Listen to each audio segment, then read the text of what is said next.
মতবাদ দেব, পরের দিনই সেটা বাতিল করব।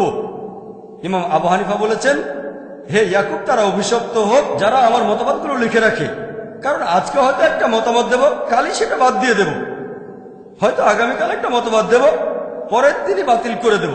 তাহলে আবু হানিফা, আল্লাহ তাকে শান্তিতে রাখুন, রহমতুল্লাহ আলাইহি, তিনি তার মতামত লিখে রাখাকে উৎসাহিত করেননি। যদি না সেটার ব্যাপারে সবাই একমত হয়, সব বিশেষজ্ঞ আর ছাত্ররা যদি একমত হয়, সেক্ষেত্রে অনুমতি দিয়েছেন। এটা বাদে তার মতামত লিখে রাখা তিনি পছন্দ করতেন না। আর ইমাম হানিফার একজন ছাত্রের কথা অনুযায়ী জুফার, তিনি বলেছেন যে ইমাম আবু হানিফা তিনি বলেছেন যে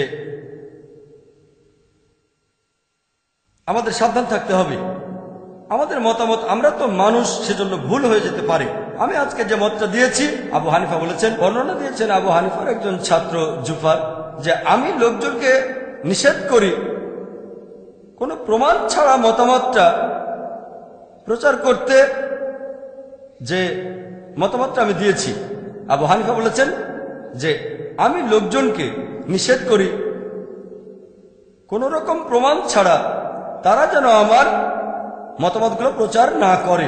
কোনো প্রমাণ ছাড়া আমার মতামতগুলো প্রচার করো না, আমার ফতোয়াগুলো অন্যদের কাছে প্রচার করো না। তার মানে যদি আপনি কোনো প্রমাণ না পান, তাহলে ইমাম আবু হানিফার মতামতগুলো প্রচার করবেন না। তিনি লোকজনকে নিষেধ করেছেন যদি তারা কোনো প্রমাণ না পায়, তাহলে ইমাম আবু হানিফার মতামতগুলো যেন প্রচার না করে, এটা বলেছেন ছাত্র জুফার। এরপর আরো দেখবেন যে ইমাম ইবনে আব্দুল বার্ক, ইমাম ইবনে আব্দুল বার্ক তিনি লিখেছেন, তিনিও একজন শ্রদ্ধেয় ইমাম। তিনি বলেছেন যে আবু হানিফা বলেছেন, ইমাম আবু হানিফা বলেছেন যে সহিহ হাদিসই আমার মাযহাব। যদি তোমরা সহিহ হাদিস খুঁজে পাও, সেটাই আমার মাযহাব। যদি তোমরা একটা সহিহ হাদিস পাও, সেটাই আমার জীবন দর্শন, সেটাই আমার মাযহাব। আর আবু হানিফা রাদিয়াল্লাহু আনহুর এক ছাত্র মুহাম্মদের কথা অনুযায়ী বলেছেন, আবু হানিফা বলেছেন যে ইমাম আবু হানিফা বলেছেন, যদি আমার কোনো একটা ফতোয়া, আমার কোনো একটা মতামত আল্লাহর কিতাবের বিরুদ্ধে যায় এবং তার রাসূলের কথার বিরুদ্ধে যায়, আমার সে মতামত বাতিল করে দাও।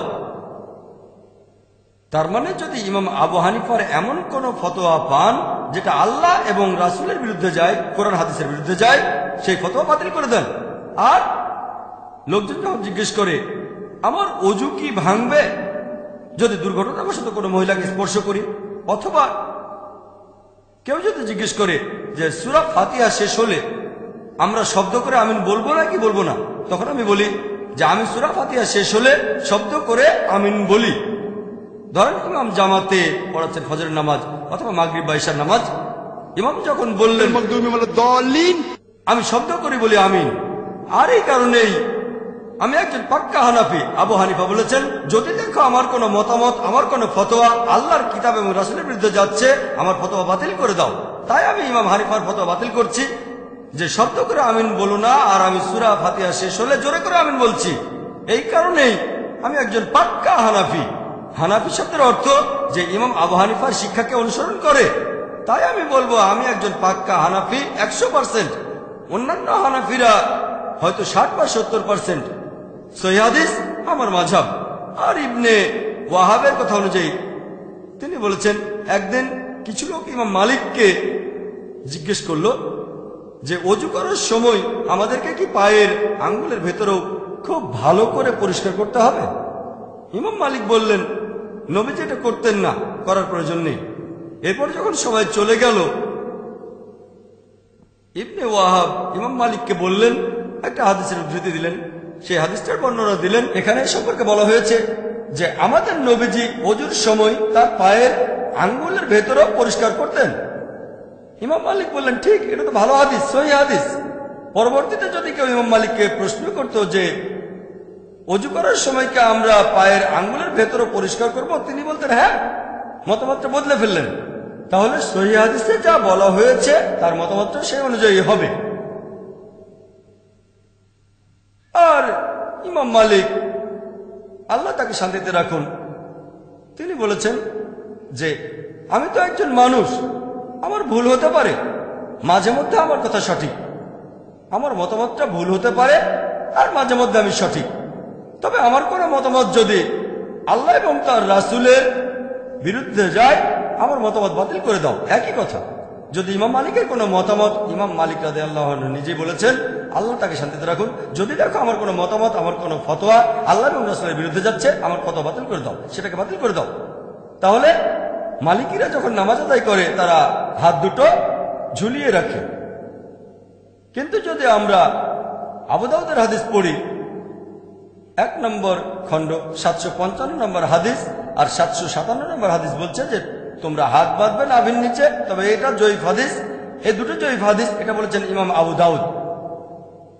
আবু দাউদ 1 নম্বর খণ্ড 756 নম্বর হাদিস বলছে তোমরা নাভির উপরে হাত বাঁধো। এটার ভিত্তি জয়ীফ হাদিসটা চেয়ে বেশ শক্ত। কিন্তু পরের হাদিসটা আবু দাউদ 1 নম্বর খণ্ড 758 নম্বর হাদিস বলা হয়েছে যে নামাজ আদায় করার সময় তোমরা হাত বাঁধবে তোমাদের বুকের উপর। বলা হয়েছে এটা আরো শক্ত হাদিস, যদিও এটা মুরসাল হাদিস। মুরসাল মানে এখানে কিছু অংশ বাদ দেওয়া হয়েছে, কিন্তু তাফসিরে বলা হয়েছে এটা অন্যান্য হাদিসের চেয়ে বেশ মজবুত হাদিস। আপনারা যদি ইবনে খুজাইমার হাদিস পড়েন, সেখানেও বলা হয়েছে নবীজি সাল্লাল্লাহু আলাইহি সাল্লাম বুকের কাছে হাত বাঁধতেন। এমনকি এটাও একটা মুরসাল হাদিস, কিন্তু অন্যান্য হাদিসের পাশাপাশি শেখ নাসিরউদ্দিন আলবানী তিনি বলেছেন এটা সহিহ হাদিস।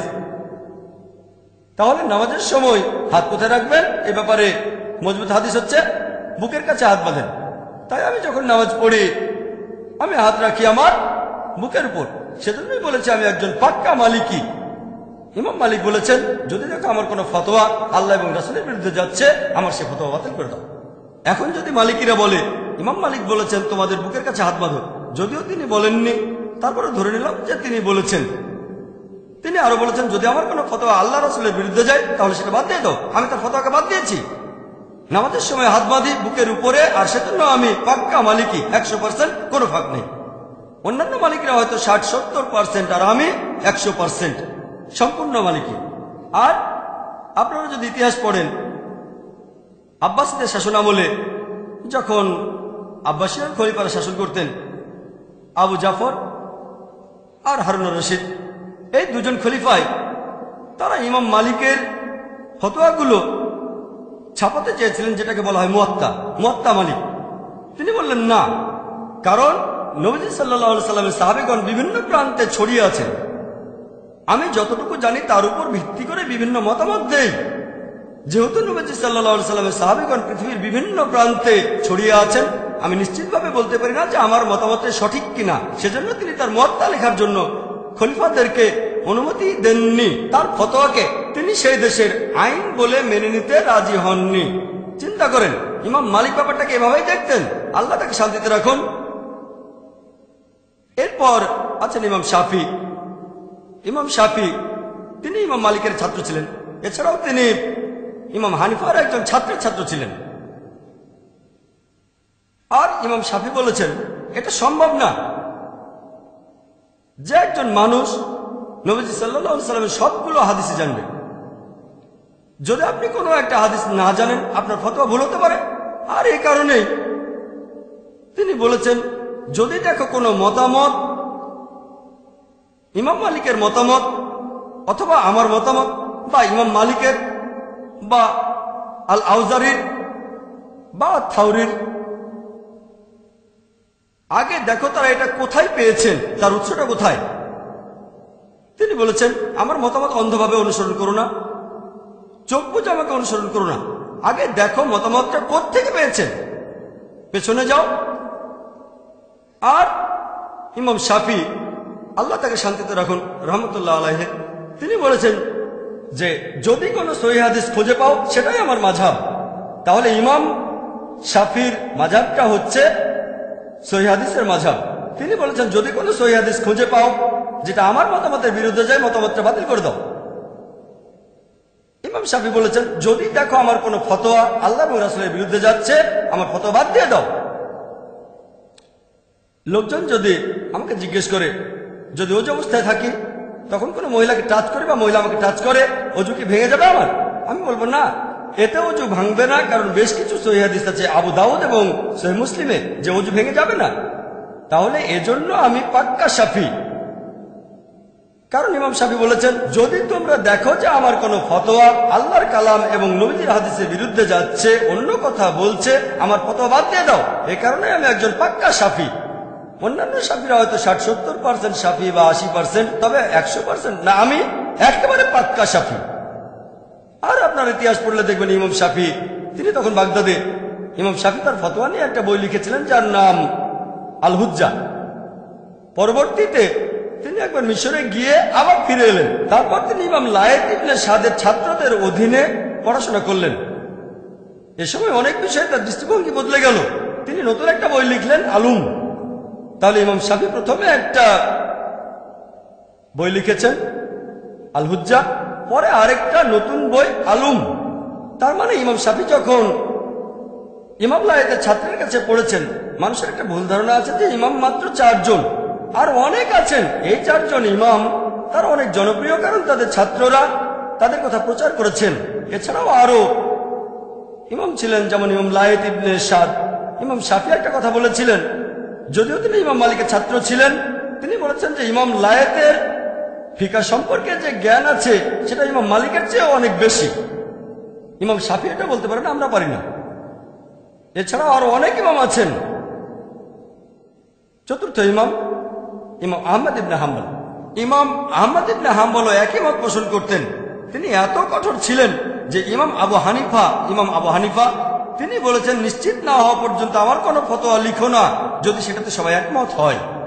ইমাম আহমদ ইবনে হাম্বল এর চেয়ে অনেক বেশি কড়া ছিলেন। তিনি বলেছেন, আমার কোনো মতামতই লিখে রেখো না। যদি আমার মতামতকে যাচাই করতে চাও, অথবা ইমাম মালিকের মতামত, আমার মতামত, বা ইমাম মালিক, ইমাম শাফি, ইমাম আবু হানিফা, প্রধান উৎসগুলো দেখো। আর যদি দেখো আমার কোন ফতোয়া আল্লাহ এবং তার রাসূলের বিরুদ্ধে যাচ্ছে, ফতোয়া বাতিল করে দাও। এই কারণে আমি বলছি, আমি একজন 100% হামলি। হামলি মানে তো যারা ইমাম আহমদ ইবনে হাম্বলকে অনুসরণ করে চলে, আমি পুরো 100% হামলি। আর অন্য হামলিরা হয়তো 70 বা 80%। তাহলে যদি বলেন যে ইমাম আবু হানিফা যা বলেছেন আল্লাহ সুবহানাহু ওয়া তাআলা তাকে শান্তিতে রাখুন, সেগুলো মানলে হবেন হানাফি। আমি একজন পাক্কা হানাফি, 100% হানাফি। যদি ইমাম মালিককে অনুসরণ করলে মালিকি হওয়া যায়, আমি পুরো 100% মালিকি। আর যদি ইমাম শাফিকে অনুসরণ করলে শাফি হওয়া যায়, আমি 100% শাফি। আর যদি ইমাম আহমদ ইবনে হাম্বলকে মেনে চললে হামলি হওয়া যায়, আমি তাহলে 100% পাক্কা হামলি।